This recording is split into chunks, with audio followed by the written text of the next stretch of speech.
Hello दोस्तों, स्वागत है आपका एक नए इन्फॉर्मेटिव वीडियो में। तो पहला क्वेश्चन है आज का हमारा कि निम्नलिखित में से कौन सा एक उपनिवेशवाद जो है के उदय के अत्यधिक उपयुक्त कारण, यानी कि उपनिवेशवाद का जो उदय हुआ था उनमें से सबसे उपयुक्त कारण क्या है। तो यहाँ पे सबसे उपयुक्त कारण जो है वो सामंतवाद है। उपयुक्त कारण कौन सा है दोस्तों? सामंतवाद है। दूसरा है कि प्रश्न काल के बाद ठीक बाद वाले काल को क्या कहते हैं? तो प्रश्न काल के ठीक बाद वाले काल को शून्य काल कहा जाता है। और बिहार में कुल संसदीय निर्वाचन क्षेत्रों की संख्या क्या है? तो आपको याद रखना है, कुल संसदीय निर्वाचन क्षेत्र 40 है। और ये क्या है? संसद संसद में क्या है? लोकसभा के लिए 40 है।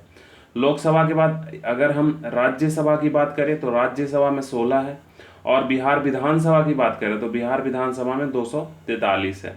फर्दर आगे अगर हम बात करते हैं चौथा में, तो चौथा देखिए, चौथा क्या कर रहा है कि जब वस्तुओं की कीमत बढ़ती है तो कीमत बढ़ने से कुल व्यय भी बढ़ जाता है, यानी कि कीमत बढ़ा एक तरफ और कुल व्यय भी बढ़ा, तो इस समय जो कीमत का लोच होगा वो इकाई से कम होगा। इकाई से क्या होगा? कम होगा। नेक्स्ट वन है कि विद्यालय की इमारत के रख रखाव पे किया जाने वाला खर्च किस प्रकार का है। तो देखिए, विद्यालय की इमारत पे रख रखाव पे जो हम खर्च करते हैं वो पूंजीगत खर्च में भी आता है और विकास के व्यय है, ये दोनों में आता है। तो इसका आंसर डी हो जाएगा। छठा की अगर हम बात करें कि गौतम बुद्ध ने धर्म चक्र परिवर्तन आरंभ कहाँ से किया था, तो गौतम बुद्ध जो है धर्म चक्र का परिवर्तन का आरंभ जो है वो उन्होंने सारनाथ से किया था। किसने कहा था कि राज व्यक्ति का पूर्वगामी है? राज्य जो है व्यक्ति का पूर्वगामी है, तो ये कथन अरस्तु ने दिया था। नेक्स्ट वन अगर हम बात करते हैं 8 नंबर में, तो कह रहा है निम्नलिखित में से कौन सी संस्था जो है पंचवर्षीय योजनाओं को क्रियान्वित करने के लिए जिम्मेदार है। तो पंचवर्षीय योजना को जो क्रियान्वित करती है वो नीति आयोग करती है। पहले योजना आयोग होता था और 1 जनवरी 2015 को उसको नीति आयोग में बदल दिया गया। तब से जो भी योजनाओं का कार्यान्वयन अभी चल रहा है वो नीति आयोग के देखरेख में चल रहा है और ये थिंक टैंक के रूप में काम करता है। नेक्स्ट वन क्वेश्चन है अखिल भारतीय उपभोक्ता, ठीक है, मूल्य सूचकांक में सबसे ज्यादा संयुक्त वजन वाला आइटम कौन सा है? तो यह खाद्य एवं पेय पदार्थ। कौन सा है दोस्तों? खाद्य एवं पेय पदार्थ है। मेसोपोटामिया का अर्थ क्या है? तो देखिए, दजला एवं फरात नदियों के बीच की जो उपजाऊ धरती है उसी का अभिप्राय मेसोपोटामिया से है। उसी का अभिप्राय क्या है दोस्तों? मेसोपोटामिया से है। इसके बाद हम लोग 11 पे चलते हैं। तो आइए, स्वतंत्र भारत के प्रथम गृह मंत्री कौन थे? तो देखिए, स्वतंत्र भारत के जो प्रथम गृह मंत्री थे सबको पता है, सरदार वल्लभ भाई पटेल थे। प्रथम प्रधानमंत्री पंडित जवाहरलाल नेहरू थे और बी आर अम्बेडकर को कानून मंत्री बनाया गया था। सरोजनी नायडू उस समय मंत्रिमंडल में नहीं थी। नेक्स्ट वन है पंचवर्षीय योजनाओं को स्वीकृति देने वाला सर्वोच्च निकाय कौन सा है? तो पंचवर्षीय योजनाओं को जो स्वीकृति देता है वो राष्ट्रीय विकास परिषद देता था। नेक्स्ट वन है प्राचीन भारत का सुप्रसिद्ध व्यक्ति पाणिनि क्या था? तो पाणिनि ने अष्टाध्यायी की रचना की थी और वो एक व्याकरण शास्त्र था। तो इसका आंसर कौन सा हो जाएगा? बी नंबर हो जाएगा हमारे दोस्तों। नेक्स्ट वन कह रहा है कि निम्नलिखित में से किसने भारत पर सर्वप्रथम आक्रमण किया था? तो भारत पर जो सर्वप्रथम आक्रमण किया था वो मोहम्मद बिन कासिम के नेतृत्व में अरबों ने किया था। तो इसका आंसर बी हो जाएगा। अभी अभी राष्ट्रपति का चुनाव हुआ है, तो कह रहा है कि भारत के राष्ट्रपति चुनाव के लिए निम्नलिखित में से कौन सी योग्यता आवश्यक नहीं है। तो आप ध्यान दीजिएगा, जब कभी भी निगेटिव सेंस वाला क्वेश्चन आता है तो गलत कर जाते हैं। तो कह रहा है भारत की नागरिक होना चाहिए, तो हाँ बिल्कुल होना चाहिए। तो इस हिसाब से नहीं वाला पूछ रहा है, तो ये आंसर नहीं होगा। 35 वर्ष से अधिक होना चाहिए, तो हाँ ये भी होना चाहिए, तो ये भी आंसर नहीं होगा। लोकसभा का सदस्य तो नहीं, लोकसभा का सदस्य नहीं, निर्वाचित होने की योग्यता रखता हो, तो ये ऐसा कोई मैंडेटरी नहीं है कि वो लोकसभा का सदस्य हो तभी राष्ट्रपति बन सकता है। बस उसमें लिखा गया राष्ट्रपति बनने की योग्यता रखता हो। तो ये इसका आंसर जो हो जाएगा वो सी नंबर हो जाएगा दोस्तों। 15 का कौन सा आंसर हो जाएगा? सी नंबर हो जाएगा। 16 की हम बात करें कि सत्यार्थ प्रकाश किसने लिखी थी? तो सत्यार्थ प्रकाश जो है दोस्तों वो दयानंद सरस्वती ने लिखा था। किसने लिखा था? दयानंद सरस्वती ने लिखा था। भारतीय राष्ट्रीय कांग्रेस के कौन से अधिवेशन के अध्यक्ष महात्मा गांधी थे? ठीक है, तो ये 42वां अधिवेशन था। कौन सा अधिवेशन? 42वां। और इसको उल्टा कर दीजिए तो 24, यानी कि 1924 वाले ये अधिवेशन में हुआ था। और ये बेलगांव में हुआ था। किस जगह पे हुआ था? बेलगांव वाले जगह पे हुआ था। और यही एक ऐसा अधिवेशन है जिसमें गांधी जी ने क्या किया था, अपना मतलब उसमें अध्यक्षता निभाई थी। बस एक ही में आज तक गांधी जी अध्यक्ष बने थे, वो बेलगांव का था। भारत की स्वतंत्रता के लिए आज़ाद हिंद फौज की संकल्पना मूलतः किसने प्रस्तुत की थी? तो देखिए यहाँ पे संकल्पना प्रस्तुत करने की बात कर रहा है तो रास बिहारी बोस होगा। ठीक है, सुभाष चंद्र बोस के बारे में जो लोग आंसर सोच रहे हैं तो सुभाष चंद्र बोस का था आज़ाद हिंद सरकार, आज़ाद हिंद फौज नहीं था, आज़ाद हिंद सरकार था। ठीक है, तो ये दो बात याद रखना है। नेक्स्ट वन है कि एक विशाल स्नानागार ग्रेट बाथ सिंधु सभ्यता के कौन से स्थल पे मिला है? तो इसका ऑप्शन है हड़प्पा, कालीबंगन, चनहुदरो और मोहनजोदाड़ो। तो ये कहाँ पे मिला है? तो सबको दोस्तों पता होगा कि ये मोहनजोदाड़ो में मिला है। कहाँ पे मिला है? मोहनजोदाड़ो में मिला है। नेक्स्ट वन है कि संयुक्त राष्ट्र महासभा का कार्यालय कहाँ पे है? तो न्यूयॉर्क में है। निम्नलिखित में से कौन सा युग्म सुमेलित नहीं है? तो जो इसमें सुमेलित नहीं है दोस्तों वो चिनूक यूएसए में है, फोन अल्स पर्वत में भी है, और सिरोका कनाडा में नहीं है। सिरोका कहाँ पे है? कनाडा में नहीं है, ये सहारा मरुस्थल में है। ये कहाँ पे है? सहारा मरुस्थल में। तो इस हिसाब से सी नंबर हमारा आंसर हो जाएगा, वो सही सुमेलित नहीं वाला पूछ रहा था। तो जब भी निगेटिव सेंस में क्वेश्चन आए तो आप अलर्ट हो जाया कीजिए। निम्नलिखित में कौन सा सौरमंडल का सदस्य नहीं पूछ रहा है? तो ताराकार जो है सौरमंडल का सदस्य नहीं है। स्वर्णिम चतुर्भुज योजना किससे संबंधित है दोस्तों? तो स्वर्णिम चतुर्भुज योजना जो है रोड से संबंधित है। एक्चुअली क्या है, भारत में यहाँ पे न्यू दिल्ली है, यहाँ पे इस साइड में मतलब मुंबई है, इधर कोलकाता है और इधर चेन्नई है। तो चारों महानगरों को जोड़ने वाला जो रोड को हम लोग बोलते हैं स्वर्णिम चतुर्भुज परियोजना, यानी कि इस परियोजना के अंदर ये एक तरह का रोड बनाया जा रहा है। तो ये राज्य मार्ग से रिलेटेड है।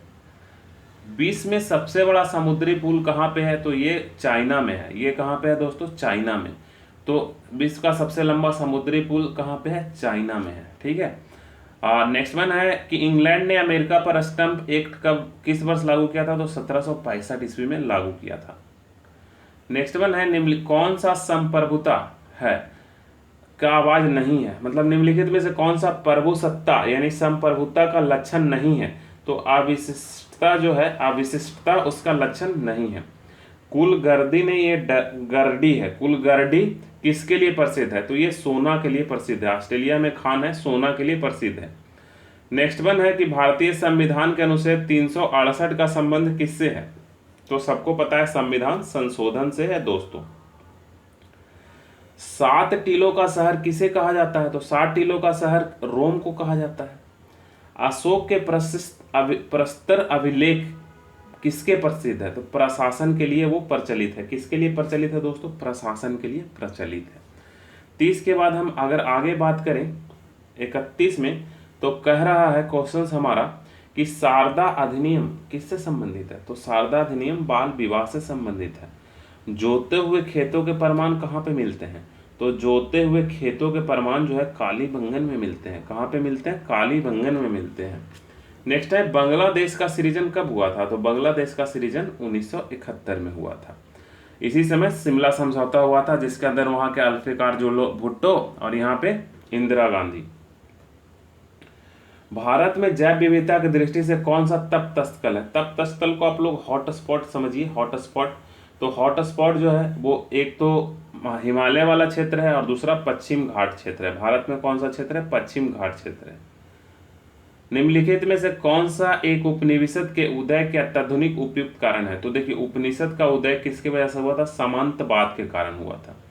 भाषा की अभिव्यक्ति की स्वतंत्रता अधिकार तो अनुच्छेद 19 में है, सबको पता है। तो अनुच्छेद 19 इसका आंसर होगा। इसके बाद 37 में आइए हम लोग देखते हैं। कह रहा है कि व्यशिष्ट अर्थव्यवस्था का संबंध है तो व्यक्तिगत आर्थिक एजेंटों के व्यवहार से, और दूसरा है संपूर्ण अर्थव्यवस्था की समझ से। तो इसमें ए भी सही है और बी भी सही है, तो इसका आंसर कौन सा हो जाएगा? सी। ए तथा बी दोनों। आगे अगर हम बात करते हैं दोस्तों, तो कह रहा है बिहार एवं उत्तर प्रदेश में सम्मिलित योजना कौन सी है? तो जो गंडक परियोजना वो बिहार और यूपी दोनों में है। सुभाष चंद्र बोस अंतर्राष्ट्रीय हवाई अड्डा कहाँ पे है? तो कोलकाता में है। भूमिपुत्र का शब्द किस समस्या से संबंधित है? तो भूमिपुत्र जो है वो क्षेत्रवाद से संबंधित है। ठीक है, उस क्षेत्र के क्षत्रप होते हैं तो उनको भूमिपुत्र कहा जाता है, मतलब इस भूमि को हमेशा से रहते आ रहे हैं। भारत में पूंजी खाते की परिवर्तनीयता पर कौन सी समिति बनी थी? तो तारापोर समिति। ये क्वेश्चंस को समझ लीजिए। मान लो भारत के पास जो लोग हैं उनके पास रुपया है और ये ऑस्ट्रेलिया में जाके ज़मीन खरीदना चाहते हैं, तो ऑस्ट्रेलियाई में जो रुपया चलता है उनको चाहिए, अमेरिका में जाना चाहते हैं तो डॉलर उनको बदलना पड़ेगा। तो ये रुपया को डॉलर में कैसे बदला जाए, इसी को देखने के लिए एक समिति बनाई गई थी जिसी का नाम था तारापोर समिति। नेक्स्ट वन है कि पुस्तजा घास के मैदान कहाँ पाया जाता है। तो पुस्तजा घास के मैदान है दोस्तों वो हंगरी में पाए जाते हैं। कहाँ पाए जाते हैं? हंगरी में पाए जाते हैं। नेक्स्ट वन है हमारा अगला क्वेश्चन कि निम्नलिखित में से किसने वाटर फ्रेम नामक कतई मशीन का आविष्कार किया था। तो वाटर फ्रेम नंबर कतई मशीन जो है वो रिचर्ड आर्कराइट ने बनाया था। कुमार गंधर्व जो है बिजोड़ गायिका किसे मानते हैं। तो कुमार गंधर्व जी जो है वो बिजोड़ गायिका लता मंगेशकर को जो मानते हैं और स्वर कोकिला आशा भोसले जी को कहा जाता है। कश्मीर घाटी निम्नलिखित में से किन पर्वतों श्रेणियों के बीच है। तो कश्मीर घाटी जो है वो बताइए किन पर्वत श्रेणियों के बीच में है। तो कश्मीर घाटी जो है पीर पंजाल और बृहद हिमालय के बीच में। भारत में विदेशी प्रत्यक्ष निवेश से होने वाले प्रवाह को शामिल किया जाता है। किस चीज में शामिल किया जाता है ये पूछ रहा है। तो इसको पूंजी खाते की जमा मदों में शामिल किया जाता है। नेक्स्ट वन है अधिकारों का आदर्शवादी सिद्धांत मनुष्य के ठीक है किस चीज पे बल देता है। तो मनुष्य के नैतिक विकास पे बल देता है। केप ऑफ गुड होप किसने खोजी थी। एक्चुअली ये फिरका है, तो यहाँ पे जो है एक इस तरह से ऐसे करके इंडिया आते थे, तो यहाँ पे केप ऑफ गुड होप है ठीक है अफ्रीका कंटिनेंट में। तो इसकी खोज किसने की थी दोस्तों। तो इसकी खोज जो की थी वो बार्थेलेमू डियास ने की थी। किसके ने की थी? बार्थेलेमू डियास ने की थी, आपको याद रखना है। फिर हम आगे क्वेश्चन देखते हैं 19 नंबर कि जब नियोजित विनियोग बचत से अधिक हो। तो नियोजित विनियोग बचत से अधिक होगा तो इस समय बचत किसी के पास अधिक हो रहा है तो ब्याज दर क्या हो जाएगी? घट जाएगी। नेक्स्ट वन है सिंधु सभ्यता के अधिकतर मुहरे किस चीज के बने हुए थे। तो सेल खड़ी के बने हुए थे। किस चीज के बने हुए थे? सेल खड़ी के बने हुए थे, ये आपको याद रखना है। आगे अगर चलते हैं हम तो अब हम लोग 50 क्वेश्चन देख चुके हैं, तो अब हम 25 क्वेश्चंस क्या कर लेते हैं साइंस का देख लेते हैं। तो हर एक सेट में आपको 75 क्वेश्चंस देखने के लिए मिलेगा, आप हमारे साथ बने रहिए। इसी तरह से हम डिस्कशंस हर एक एवरी सेट का लेके आएंगे, इसमें जितना सेट है वो लेके आएंगे, फिर दूसरे कंपनी का इस तरह से आपको लेक्चर मिलते रहेगा। तो 51 में कह रहा है कि निम्नलिखित में से कौन सा मूल मात्रक नहीं है। तो ये ओम जो है वो मूल मात्रक नहीं है। टोटल 7 मूल मात्रक होते हैं, आपको पता है साइंस में ठीक है। मीटर लेंथ के लिए, फिर केजी भार के लिए, टाइम के लिए सेकंड, ये तो 3 फिक्स हो गया। आप विद्युत धारा के लिए एम्पियर, अगर आप जो देखते हैं उसके लिए कैंडिला। केमिस्ट्री में चलिएगा तो केमिस्ट्री वाले को मापने के लिए मोल, और एक तापमान मापने के लिए केल्विन ठीक है। तो ये 4 इधर से और ये इधर से 3, साथ ही आपका बेसिक मात्रक होते हैं, बाकी अलग अलग होते हैं, मतलब बाकी इसी से डिराइव्ड किए जाते हैं। फर्दर आगे अगर हम बात करें कि डीडीटी, तो डीडीटी में क्लोरीन होता है दोस्तों। डीडीटी में क्या होता है? क्लोरीन। सल्फर ऑक्सीजन सल्फर किस में बंद है। तो ये ऑप्शन हम लोग देखते हैं कि सल्फर ऑक्सीजन सल्फर किस में है। तो ऑप्शन हमारे पास दिया हुआ है। तो सल्फर ऑक्सीजन सल्फर जो होते हैं H2S2O7 में, H2S2O7 में सल्फर ये बंद होते हैं। नेचुरल सिलेक्शन सिद्धांत किसने प्रतिपादित किया था। तो डार्विन ने दिया था। नर प्रजनन तंत्र के विषय में कौन सा विकल्प सही है। तो देखिए नर प्रजनन तंत्र के विषय में जो सही है वो ए नंबर है। प्रोटेस्ट ग्रंथि होता है नर में, टेस्टोजोन भी होता है, शुक्राणु भी होता है ठीक है। इसके बाद आगे अगर हम लोग चलते हैं, एक हीटर में क्या होता है। तो देखिए नाइक्रोम और टंगस्टन में अक्सर लोगों को कंफ्यूजन हो जाता है। तो देखिए टंगस्टन जो होता है वो बल्ब में होता है और नाइक्रोम जो होता है वो हीटर में होता है। अब हिंदी में माँ से याद रखिए कि ये एच लिखा हुआ है, ये क्या लिखा हुआ? एच लिखा हुआ है ठीक है। तो एच का मतलब हीटर ठीक है। और नाइक्रोम में देखिए NICROME ठीक है। तो एम इसमें आता है ठीक है। तो नाइक्रोम, तो इससे आपको याद रखना है कि ये इसको एच आप समझ लीजिए कि एच जैसा है कुछ ऐसा, इस तरह से आप रिलेट करके याद रखिए, कन्फ्यूजन अगर होता है तो, नहीं तो ये बहुत छोटा है। KMnO4 में आपको याद रखना है +7 ऑक्सीजन स्टेट होता है। संयोजक यौगिक यानी कि कोवैलेंट बॉन्ड किसको बोलते हैं? तो जिसमें इलेक्ट्रॉनों का ट्रांसफर होता है उसको कोवैलेंट बॉन्ड बोलते हैं, तो डी नंबर है, जिसमें इलेक्ट्रॉनों का साझा बनते हैं। निम्नलिखित में से कौन सा एक कार्बोहाइड्रेट नहीं है? तो सुक्रोज कार्बोहाइड्रेट होता है, फ्रुक्टोज भी होता है, फलों में मिलता है, ग्लाइकोजिन भी होता है, ग्लाइकोसिन कुछ नहीं होता है, ठीक है, मतलब कार्बोहाइड्रेट के फॉर्म में। तो इसका आंसर सी होगा। एड्स रोग किससे होता है दोस्तों? तो एड्स रोग है वो विषाणु जनित है। एड्स रोग किसके जनित है? विषाणु जनित है। नेक्स्ट अगर हम बात करें कि हुक के नियम का निरूपण होता है, तो प्रतिबल डायरेक्टली प्रोपोर्शनल टू विकृति, ठीक है, ये हुक का नियम है, ठीक है। नेक्स्ट वन क्वेश्चन कह रहा है आगे, अगर हम बात करें कि निम्नलिखित में से कौन सा अंग मनुष्य के मादा संबंधित नहीं है? तो गर्भाशय भी होता है, शुक्राणु भी होता है, अंडवाहिनी भी होता है, अंडाशय। तो ये शुक्र 62, तो ये शुक्र वाहिका नहीं होता है मादा में। निम्नलिखित में से कौन सा अणु आयन में, ठीक है, आयुग्मित इलेक्ट्रॉन नहीं होता है? तो O2 को 2 से डिवाइड देंगे तो इसमें नहीं होता है। जीना डायोड का प्रयोग किस रूप में होता है? तो जीना डायोड का दोस्तों वोल्टेज नियंत्रक के रूप में होता है। ट्रिपल कोड में अनुवाद प्रक्रिया को रोकता है, तो ट्रिपल कोड में अनुवाद प्रक्रिया को जो रोकता है वो होता है UAA। UAA ये सब याद रखना, ये थोड़ा इस तरह से बहुत ज़्यादा डेप्थ क्वेश्चन है, इतना डेप्थ आता नहीं है एग्जाम में। नेक्स्ट वन है, पानी से बने बुलबुलों में जो चमक होती है वह किस प्रकार कारण से होती है? तो प्रकाश के पूर्ण आंतरिक परिवर्तन के कारण, प्रकाश के पूर्ण आंतरिक परिवर्तन के कारण वो क्या होता है? बुलबुला चमकता है। नेक्स्ट वन है दोस्तों कि कौन से जंतु, ठीक है, चिरडिम्बता दर्शाता है? तो चिरडिम्बता जो दर्शाने वाला जंतु उसका नाम है फाइनोसोमा। मिट्टी में नमक की मात्रा अधिक है उसमें पौधा अगर उग जाता है उसको लवण मित्रभेदी बोलते हैं, ठीक है, thallophyte. Beryllium, boron, magnesium, aluminium निम्नलिखित में से किसका द्वितीय आयन सबसे विभाजक सबसे अधिक होगा? तो ये पीरियोडिक टेबल डिटेल आप पढ़े होंगे तो आपको पता होगा। ऐसे आंसर हम बता देते हैं, 69 का जो आंसर होगा ये बोरन में होगा। ध्वनि सबसे तेज ठोस में चलती है, आपको पता ही होगा। नेक्स्ट वन है, बसंतीकरण के लिए सबसे अनुकूल तापमान 5 से 10 डिग्री है।